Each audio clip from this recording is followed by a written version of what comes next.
Yogen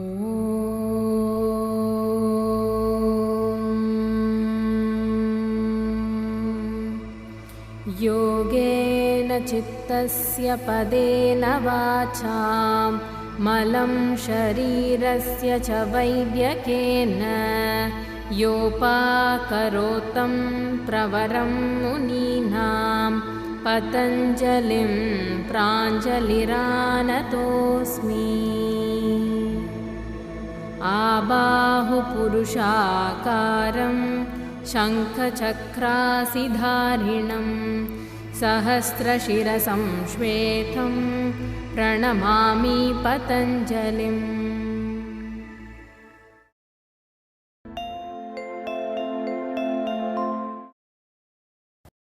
Hope you've been enjoying the series on Iyengar Yoga so far. Today we'll be seeing Parsvotanasana. All standing poses are very important for a regular practice.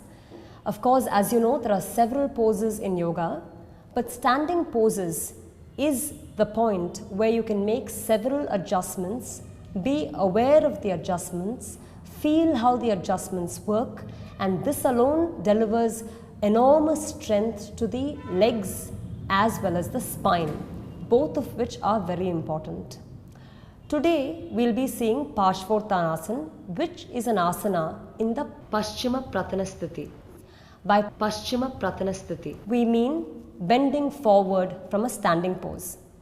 In the previous episodes, we've seen Tadasana, Utkatasana, which have been variations in the standing position itself. In a Paschima Pranasthiti pose, we extend forward.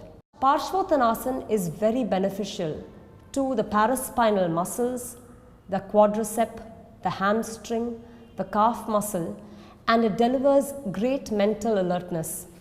Initially, when you begin, you feel that it's a little difficult to gain balance in the pose, and that makes you want to focus. And when that makes you want to focus, the mind tunes into the body in such a way that there is stability and alertness.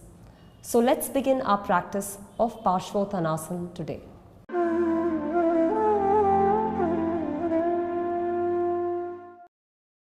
Now we will be mentioning the parts of the body that will be used in Parsvotanasana.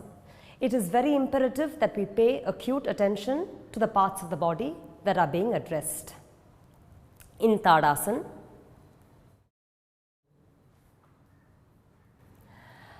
first we'll have to pay attention to the sternum.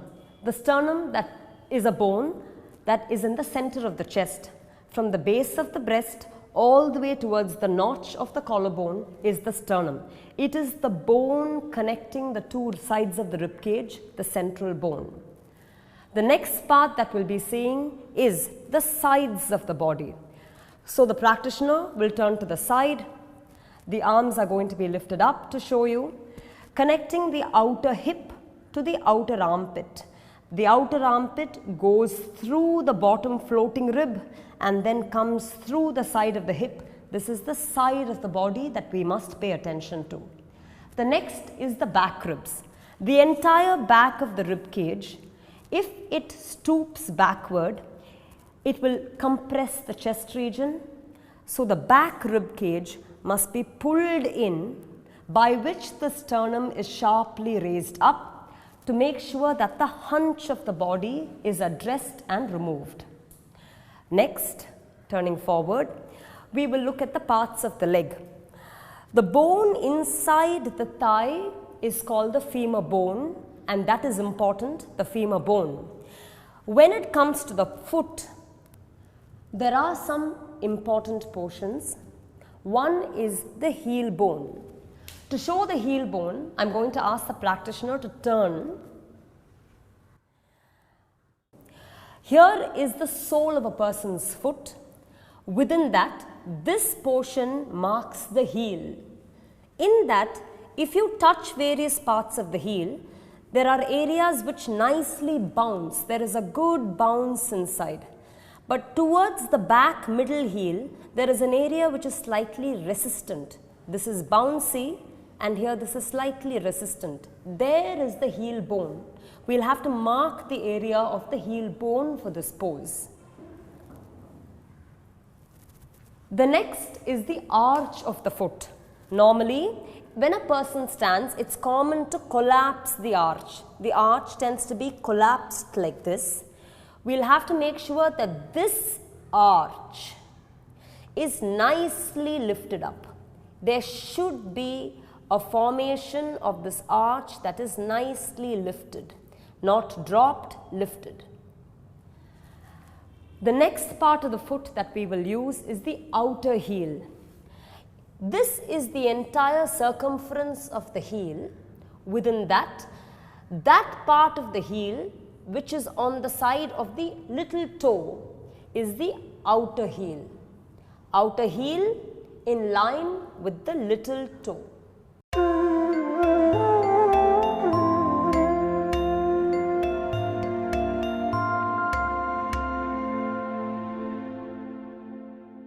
Now we will start with instructions for the pose. It is important to note that the first step where a practitioner jumps from Tadasana, opens the legs apart and hands apart, should be done only by people who have no knee, hip or ankle problems.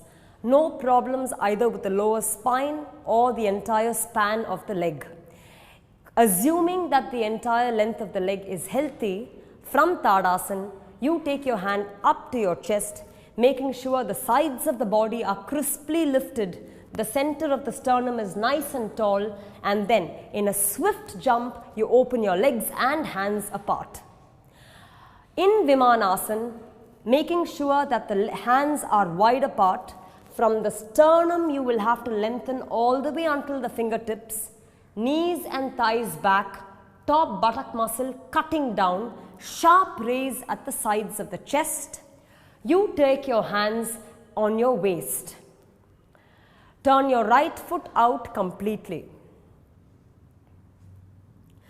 Your left foot turns in 60 degrees, which means if this was a straight line 90 degrees, this was a straight line 90 degrees, the practitioner turns the foot in to 60 degrees, making sure that the body rotates completely facing the front leg, facing the front wall.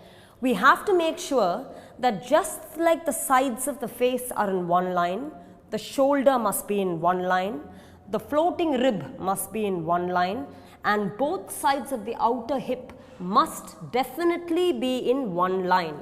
Keeping that, the shoulder should roll back, the sternum should lift tall, and the entire spine, right from the base all the way to the chest, must be lifted. For that, the spine should not hang forward, lifting right from the anterior side of the sacrum to lumbar, to dorsal, to chest to shoulders. The incline of the spine should be well ascended.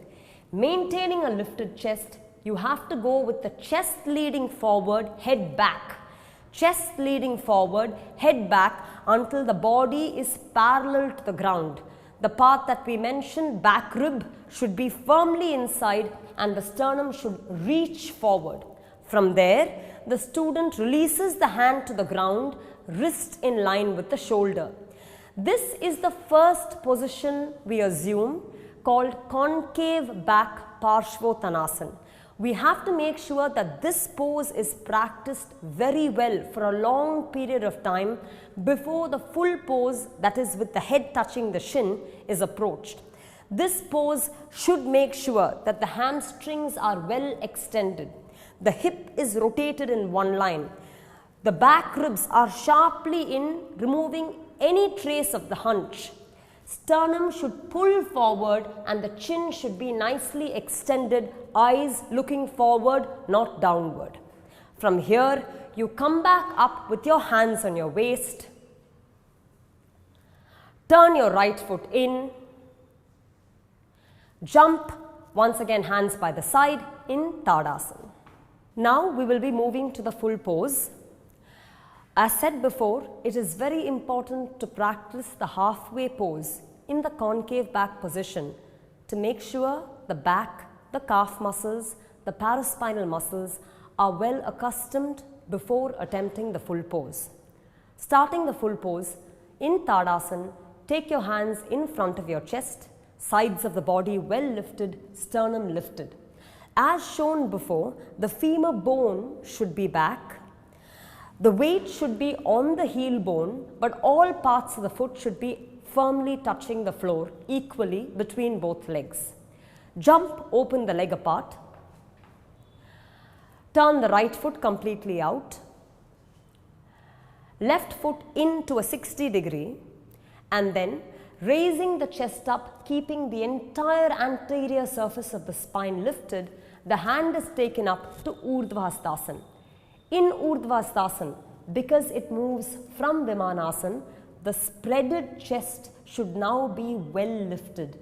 There should be a width and a length that is clearly established. From there, moving with the sternum and floating rib forward, making sure there is very firm contact of the heel bone as well as the outer heel.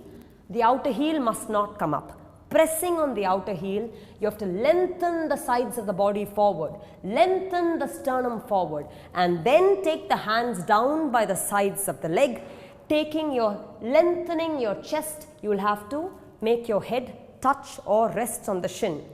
At no point should the head touch before the sternum. You have to make sure the sternum is lifted. The sternum, the heart region is first placed, rested on the thigh knee before the head touches the shin. The order should not be reversed. If that happens, if the head goes too quickly, the chest will compress. So the chest has to be lengthened, the chest should go, and then the head finally comes down. Coming up, you will have to lengthen all the way to Urdhva Hastasana once more, bringing the sides of the body tall, hands by the sides of the ear. Come to Urdhva Hastasana Sthiti. Take your hands, foot forward, hands jump by the sides of the feet in Tadasana.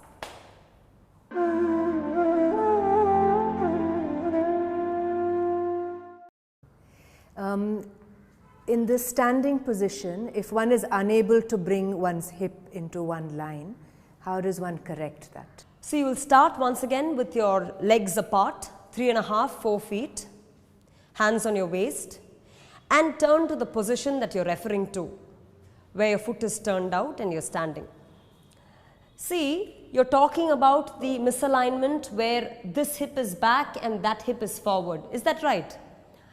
So now, usually whenever a person stands, you're going to be standing. The tendency is the foot that is in front, that hip will be dragged in front. The foot that is behind, that hip tends to get pushed behind. Therefore, the entire spine tends to be misaligned. So the alignment of the hip is crucial to address all faculties to do with both the spine as well as the organs of the body. I'll tell you how to go about it. When this hip is out of line, you really first have to get the outer hip of the back leg in front, and then the front hip of the front leg back. So there has to be a switch. So when this leg is in front and this is back, you have to kind of make this outer hip come forward and make this hip get pulled back. So that way the hip goes through the turn. Yeah? Now, in spite of that, if you still feel it's not in line, we'll have to look at the back thigh. There is the inner back thigh and then the outer back thigh. You have to roll the muscles of the thigh, back thigh, right at the top of the thigh from in to out, from inside to outside. Now you see there is a fraction more level. In spite of that, to get it further into line, you have to release the heel up, rotate the hip as much as possible, back hip in front, front hip at the back. The heel shouldn't be thrown out. The hip should rotate purposefully forward, and then you have to pin the outer edge of the heel back down. That is the point where you're steady. So the outer edge of the heel should be pinned back down, maintaining the squareness of the hip. Is the hip more square than when you started?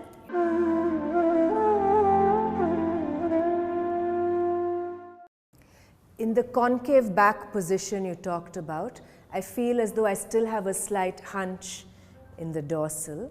How does one deal with that? Actually, this is a very pertinent question. The structure of the spine is pivotal to asana. Every asana must be unshakingly aligning the spine every single time.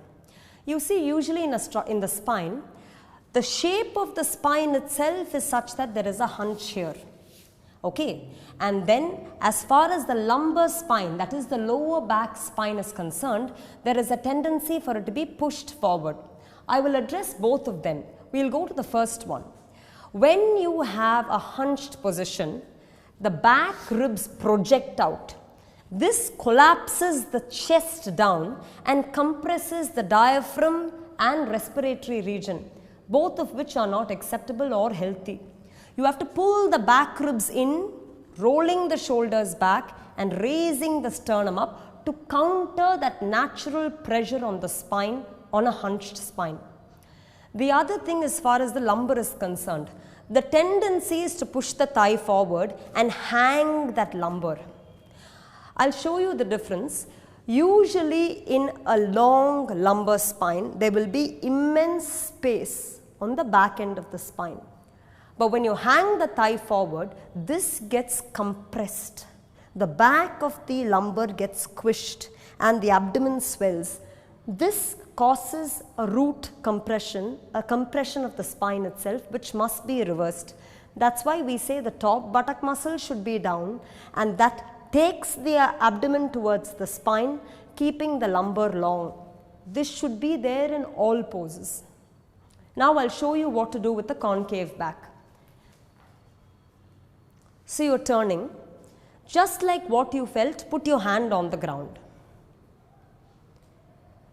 This is what you mean, right? That you're hunched. What I want you to do is take 2 blocks for 2 hands and raise the height.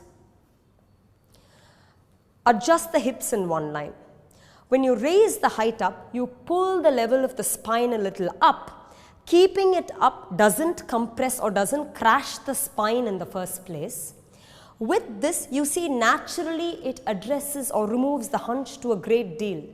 Beyond that, the student has to lengthen the sternum so much that the back rib is able to go fully towards the front rib, maintaining a long side chest and a very long sternum. When that is done, you see how beautifully the swell of the back ribs, the swell of the hunch, goes inside, delivering the concave back position that we have been talking about.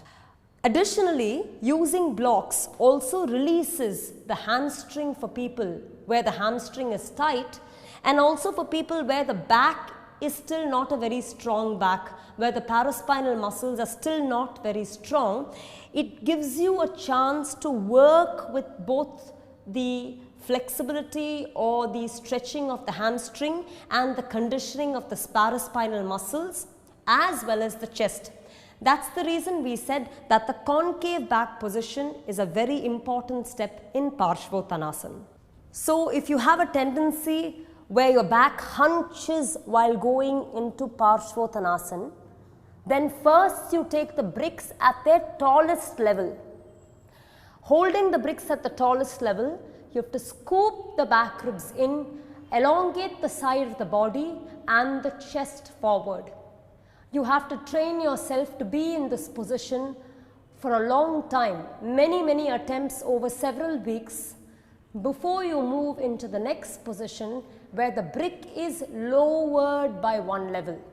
As the brick is lowered, you have to still make sure you're grabbing the brick to extend the chest forward. There should be no difference between the penetration of the back ribs between the first and second pose.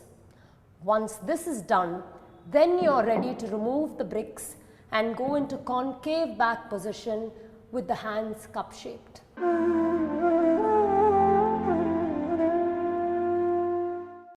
I have one more question. So far we've been treating the poses as active, but you did mention there was a passive variation. So could you please show me how to do that? See, actually an active pose means the entire body is alert, and with a lot of strength you deliver a pose such that the asana has actively touched every fragment of your body. When it's a passive pose, the alignment of the pose is not compromised. You're still making sure, because it's alignment that gives equanimity to all parts of the body. So we are maintaining a highly aligned pose, but with the head rested. When the head rests, the brain relaxes. Despite the fact that you're physically doing the pose, it's extremely calming on the brain. That is what we'll be approaching now. So you stand with your legs forward in Parsvotanasana. Get the hip in one level, and then straight reach your palms down to the bolster. After you do that, I want you to place your elbows down with the palms facing each other. Walk your elbows forward so that, as I said, the alignment of the body is not compromised. The body should go far and this dorsal should go in, chest should be lifted forward. Then, when you arrive at the pose, you cross your hands to hold and rest your head down. In such a way, you can stay for a few minutes in this pose because the head is rested, the body is long, the legs are functioning, but it's very calming as far as the effects on the brain and nerves are concerned. This is what we mean by a passive pose.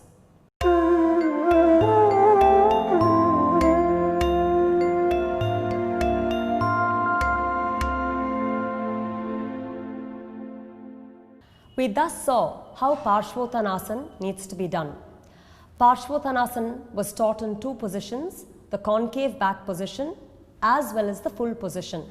A practitioner must take care to do the concave back position quite a few times before approaching the final pose. It is also important to make sure that you do both sides equally for the equal number of time as well as for the length of time.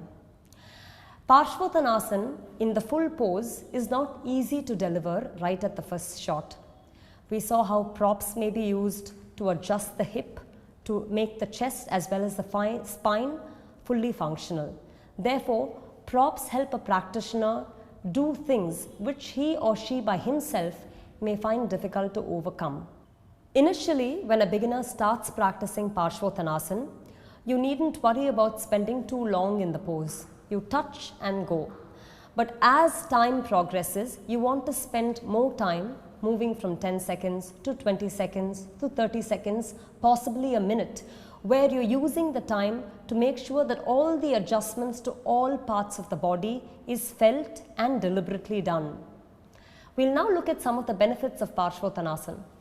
Parsvotanasana has two states, as we saw, the active as well as the passive.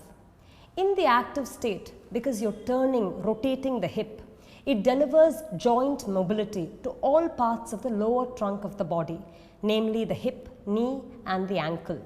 And from there, because you lengthen the spine, all factions of the vertebral column, every single section of the vertebral column, including the disc, is decompressed, delivering great relief to the spine. Then we move into the final pose, which is the forward extension in the Paschima Pranasthiti. The back muscles get released, the paraspinal muscles extend. Now this also gives great comfort to the back. In the passive position with the head rested, again the nervous system as well as the brain gets totally relaxed and calmed. Hence, Parsvotanasana is a complete physiological as well as a psychosomatic pose.